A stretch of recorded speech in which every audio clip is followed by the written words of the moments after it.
আসসালামু আলাইকুম এভরিওয়ান। আমি মানিকগঞ্জ থেকে এমডি আসাদ। ব্যক্তিগত জীবনে আমি একজন অ্যানিমেল লাভার বা পশু পাখি প্রেমী। ছোটবেলা থেকেই পশু পাখির প্রতি সমবয়সী সবার তুলনায় আমার ভালোবাসা একটু বেশি।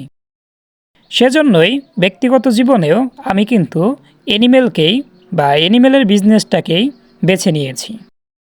কবে বা কখন এদের মায়ায় জড়িয়ে নিজেকে একজন ব্যবসায়ী বা খামারি বানিয়ে ফেলেছি নিজেও জানি না। 2 থেকে আড়াই বছর আগে আমাদের র্যাবিট এগ্রোর যাত্রাটা শুরু মাত্র একজোড়া খরগোশ নিয়ে।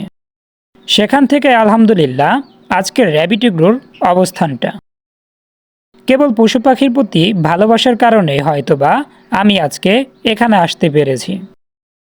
যত্ন বা ভালোবাসা না থাকলে হয়তোবা এখানে আসা কোনোভাবেই সম্ভব ছিল না। এখন অনেকের মনেই ভয়েস শুনে বা পশু পাখি দেখে একটা প্রশ্ন ঘুরপাক খায়, মুক্ত পাখি এগ্রো বা র্যাবিট এগ্রোর সম্পর্কটা আসলে কি? দুইটাই আমাদের খামার র্যাবিট এগ্রোর চ্যানেল।